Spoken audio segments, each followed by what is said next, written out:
we have discussed about the work of the Maxwell, Hertz and Marconi and how they have produced electromagnetic waves. Today we have to go in further detail of the things.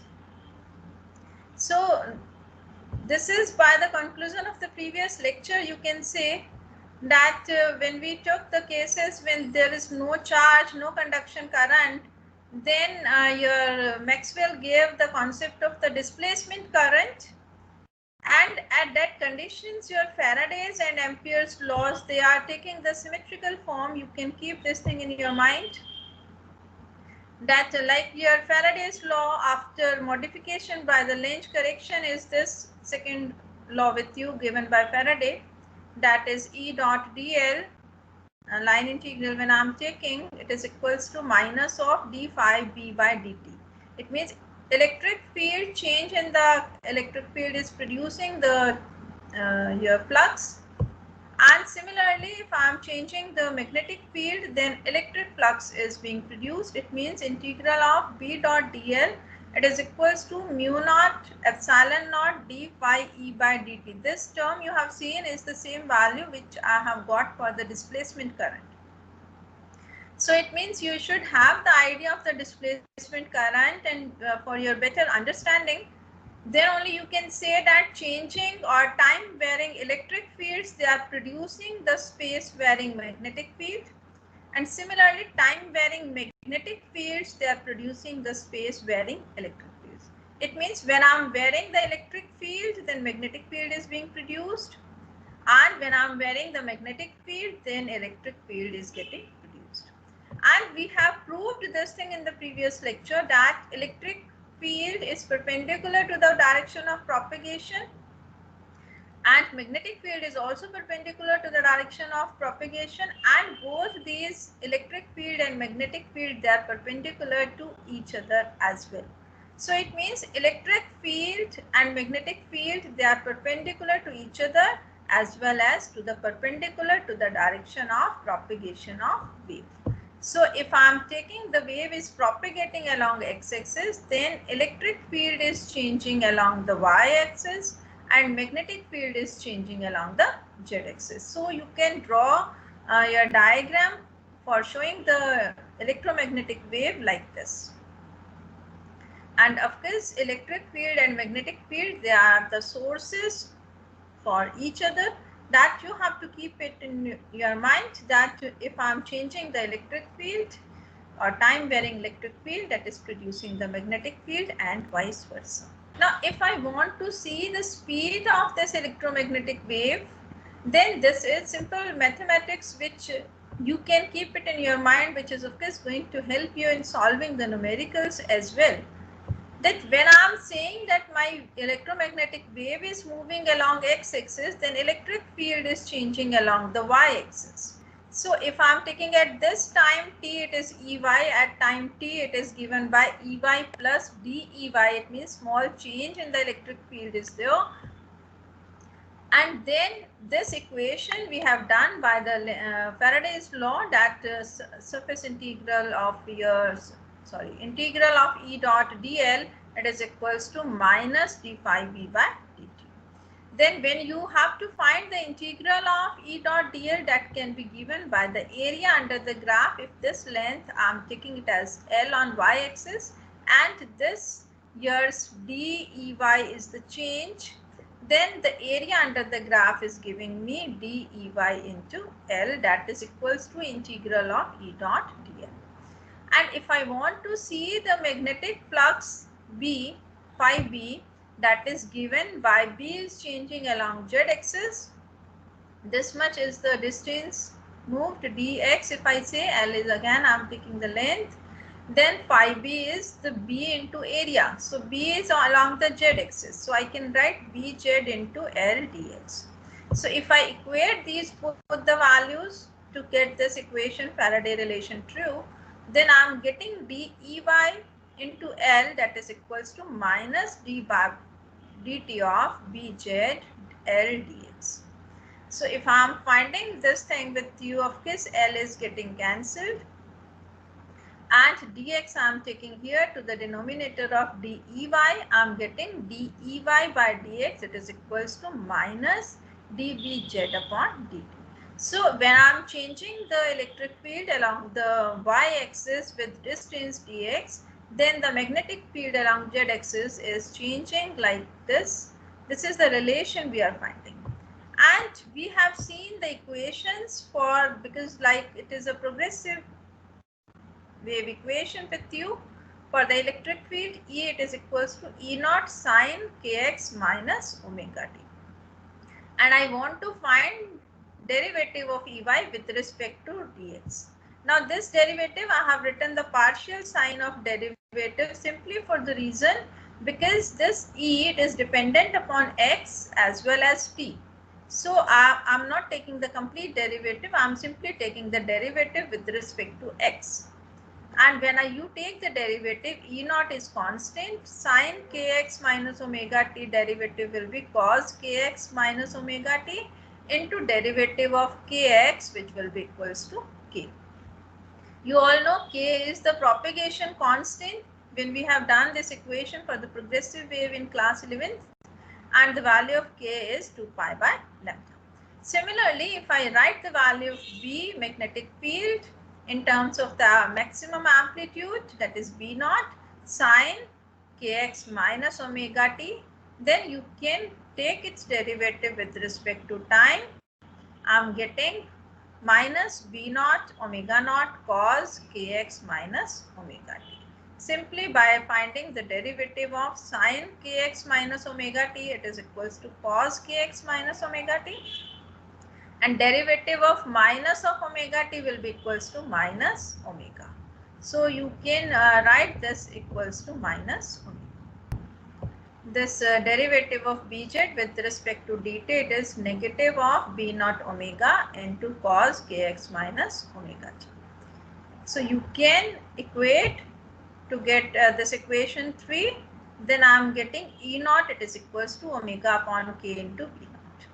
And from here omega upon k, that if you put the value of omega is 2 pi by capital T time period, or I can write 2 pi nu, frequency is nu, then 2 pi nu upon 2 pi by lambda, it is nu lambda, which is the relation for the velocity. And for velocity of electromagnetic wave, I am simply denoting it by c. So c is the speed or the velocity of the electromagnetic wave, which is equals to E naught upon B naught. You can use this formula directly into the numericals. You see the speed of the electromagnetic wave, you can prove it equals to 1 upon square root of mu naught epsilon naught. You all know mu naught is permeability, epsilon naught is permittivity in the free space. So for that we are taking the Ampere-Maxwell equation, that is integral of B dot dl, it is equals to mu naught IC plus mu naught epsilon naught d phi E by dt. So it means because when there is no conduction current, IC is 0. So this equation I have written in the beginning as well. That is we have got it by the Maxwell relation. And now if you put the value, it means change in magnetic field is producing the electric flux. So you can again work out with the things on the same lines you have to work as we have done in the previous slide. So we are getting minus of dBz into L, we are getting it equals to mu naught epsilon naught into L dx area into dEy by dt. So I am getting again this dBz equals to mu naught epsilon naught delta Ey by dt. So if you find the derivatives, you can prove that your E naught upon B naught, it is coming out to be 1 upon mu naught epsilon naught C. And but you have seen E naught upon B naught, it is equals to C only.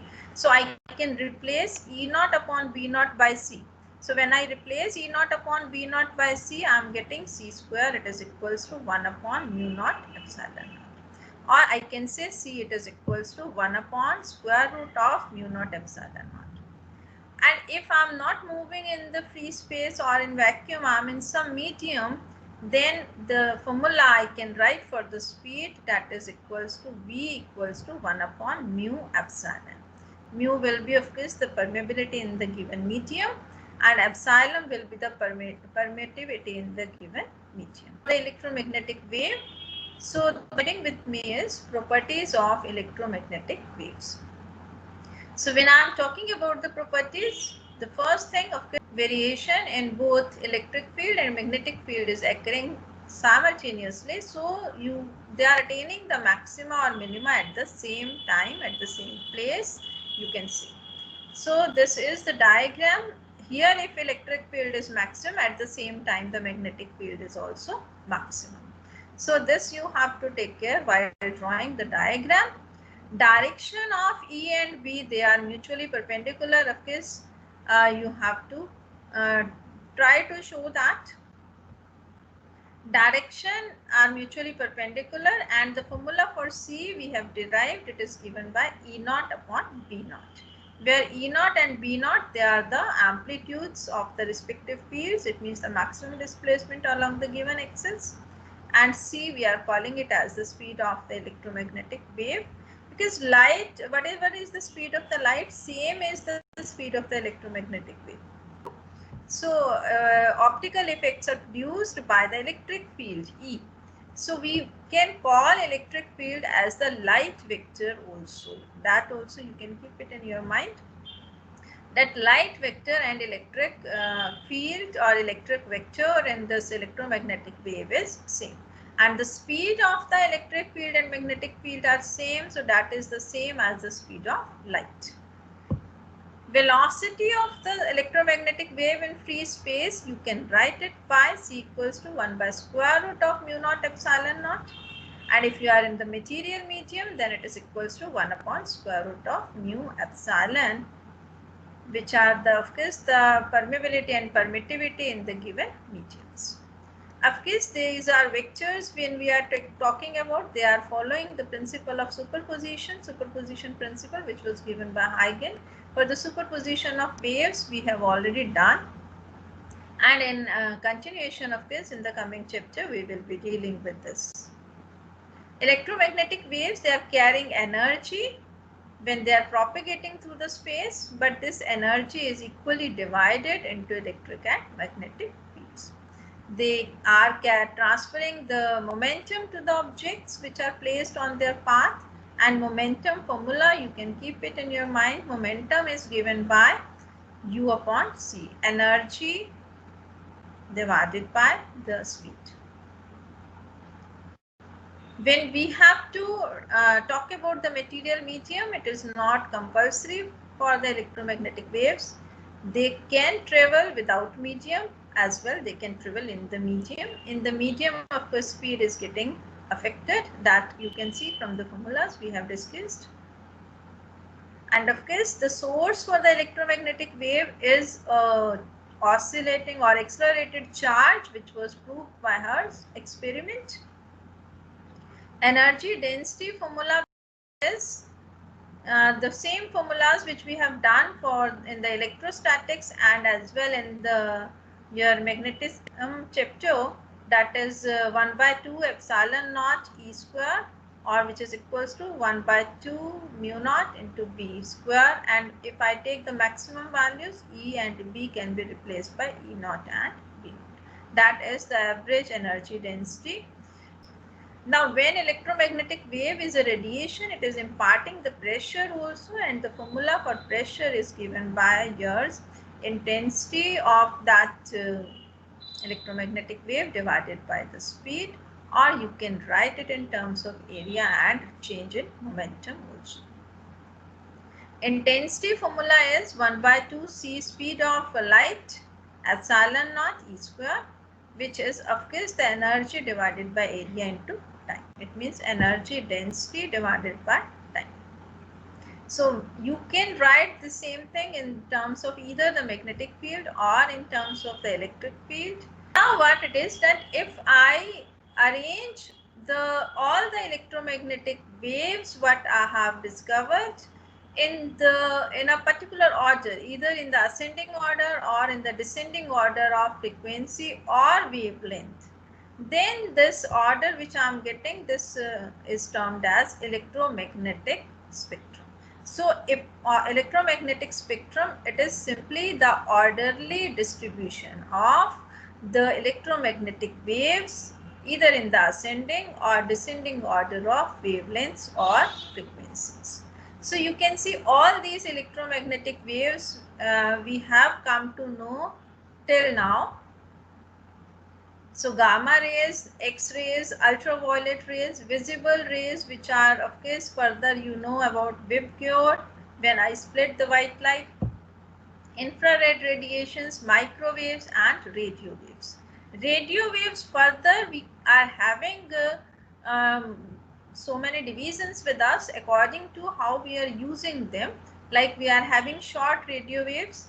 For television and FM radio we are having waves with us. Similarly AM radio, long radio waves are there. So on the basis of their uses they have been given the different names. All these are radio waves, but you can see the variations in the frequencies and the wavelengths. And of course that formula is keeping correct. V it is equals to nu lambda. So speed is constant. So if I am changing the frequency, the wavelength will be the inverse relation having with that. So to keep these on, because you get most of the times questions on this, wavelengths are given to you in the question and then you have to recognize the wave. So this table of course you have to keep it in mind, and further of course you can learn the frequencies as well. And radio waves, like I'm saying, it is greater than 0.1 meter. Microwaves, they are from 0.1 meter to 1 millimeter. It is your choice. You want to keep in terms of powers in your mind or in millimeter, nanometer. It becomes easy to keep the things, and that is why I have written in this form. Infrared radiations, they are from 1 millimeter to 700 nanometer. Light waves, of course, visible spectrum yours, 700 nanometer to 400 nanometer. Ultraviolet, 400 nanometer to 1 nanometer. X-rays, 1 nanometer to 10 raised to the power minus 3 nanometer. Gamma rays, they are less than 10 raised to the power minus 3 nanometers. So radio waves are having the wavelength more, and of course frequency will be less. So you should be able to see all these things should be in your mind. You should be able to recognize the wave, and then what is the source of that wave and what is the use of that wave, that should be there in your mind. So radio waves, wavelength as we have discussed, it's a few kilometer to 0.3 meter, so large it is there. And then if you want to write the frequency, it is 10 to 9 hertz. That is minimum, because further you will see frequency will increase. Source is the accelerated charge particle, like LC oscillatory circuit we have done, and even Marconi was able to produce this communication purpose waves with us. Uses of course in radio and TV broadcasting. And of course you can keep that formula for LC circuit when I am talking frequency for these oscillations is equals to 1 upon 2 pi square root of LC. So if I am changing the value of L and C, the value of the frequency gets changed, and when frequency gets changed, wavelength automatically gets changed. So that should be very clear in your mind. Microwaves we are using, number of times you have heard this name. Wavelength is 0.3 meter to 10 to minus 3 meter, and frequency is 10 to 9 to 10 to 11 hertz. Oscillating electronic circuits again is the source, and they are used in radar and to structure the to study the structure of the molecules and atoms. And of course in microwave oven we are using the microwaves to heat our food item, because we are making the water molecules of that food item and to oscillate with the same frequency, and then in turn they are getting heated up. So you should be knowing how microwaves are heating your food item. Infrared waves, which we are getting from the sun, of course, 10 to minus 3 meter to 10 to minus 7 meter, or you can say 10 to 11 to 10 raised to the power 14 hertz. So source is of course the hot bodies or the sun, you may write, and we are using it for the industry, medicine purpose, astronomy. We are using even greenhouse effect is due to the infrared waves, heating effect is there and trapping of the rays, and we are able to reveal the secret writings. So question can be framed in any way that this is the use, and you tell the name of the EM wave and write its wavelength and frequency range or otherwise. So it means this table should be very clear in your mind. Light or visible spectrum, of course nanometer, or you may write in terms of 7.8 into 10 to the minus 7 meter to 4 into 10 to the minus 7 meter. Our frequency is 4 into 10 to the 14 hertz to 7 into 10 to the 14 hertz. So 10 to the 14 hertz only. And the source is jumping of the electrons from the higher to lower orbit. Firstly, they are excited to the higher orbit and then they are allowed to jump. And then in that jumping, the visible light, or you can say, is produced. We are using it in optical instruments like telescope, microscope. We are using it in photography. Similarly, you can talk about the ultraviolet rays which are produced from the sun. Of course, visible light is also source. You can write sun also. And the range for the wavelength is 10 to the minus 7 meter to 10 to the minus 10 meter. And frequency is 10 to the 14 to 10 raised to the power 17 hertz. Uses, you can write, that is of course for medical purpose. We are using in food stuffs when to kill the bacteria or germs, we are using it. And of course, you know, ultraviolet rays, they are causing harm to you. Ozone layer is a protective layer with us. So all that knowledge should be there, and that can be used in the various questions. X-rays, you have seen X-rays we are using in for the medical purpose as well as to study the crystal structure. And of course, the range of the frequencies tends to 17 to 10 raised to the power 19 hertz. And of course, the source is we are having the electrons which are made to strike on a target, and then we are getting the X-rays are produced. Similarly, gamma rays are there, which are giving you the information about the structure of the nuclei. We are using it for the astronomical research, and on that of course we have to deal with the complete chapter is there with you for radioactive decay. Whenever nuclei is decaying, then alpha, beta and gamma rays are produced. So gamma rays, they are the electromagnetic rays. Of course, so their wavelength is overlapping with the X-rays, 10 to the minus 10 meter to 10 to the minus 14 meter, and the frequency is 3 into 10 to the power 18 hertz to 3 into 10 to the power 22 hertz. So keep things up to this. Thank you everyone.